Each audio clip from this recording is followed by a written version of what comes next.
RRB NTPC मध्ये अशा प्रकारचे प्रश्न विचारले जातात. जर प्रश्न काय पहिले बघा, जर x - 1/x = 5 तर x³ - 1/x³ बरोबर किती. तर अशा प्रकारच्या प्रश्नांचं काय असतं, पहिले तर इथं मायनस आहे तर इथं सुद्धा मायनसच असेल, इथे प्लस आहे तर इथे सुद्धा प्लसच असेल. अशा प्रकारचे प्रश्न सोडवण्यासाठी सर्वात पहिले काय करायचं, तर आपल्याला एक माहिती पाहिजे काय असते. x - 1/x बरोबर आपण a करत असतो. बघा इथं x ची पॉवर आहे 1, आपल्या 1 च्या पॉवरवरून आपल्याला डायरेक्ट 1 ची तिसरी पॉवर विचारलेली आहे. तर x³ - 1/x³ काय करायचं असते इथं लक्षात ठेवा. तर इथं a आहे तर इथं पण a ची पॉवर 1 असेल, तर इथं आपण काय करणार, a ची पॉवर 3 करणार आणि इथं मायनस आहे म्हणून इथं करणार प्लस. प्लस कोणासोबत, 3a सोबत. बस सिंपल आहे.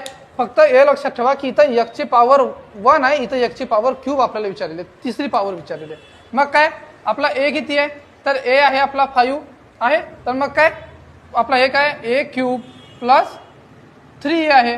तर मग 5 चा क्यूब प्लस 3 × 5. 5 चा क्यूब कधी काय असते 125 प्लस 3 × 5 15. आपला आन्सर किती आला 140. आहे की नाही सोपी. जर एक्झाम्पल समजलं असेल तर हे एक एक्झाम्पल तुमच्यासाठी. फक्त लक्षात ठेवा काय करायचं आहे, इथे प्लस आहे तर इथं मायनस येणार. आपण काल्पनिक याच्यातलं एक एक्झाम्पल घेतलं होतं, त्याच्यामध्ये पॉवर 2 होती, तर त्याचं काही कारण असतो तो डिलीट करण्यात आलेला आहे व्हिडिओ. ती पण लवकरात लवकर तुम्हाला मिळून जाईल. याचा आन्सर कमेंट करा, तुमच्या जास्तीत जास्त मित्रांना शेअर करा. थँक्यू.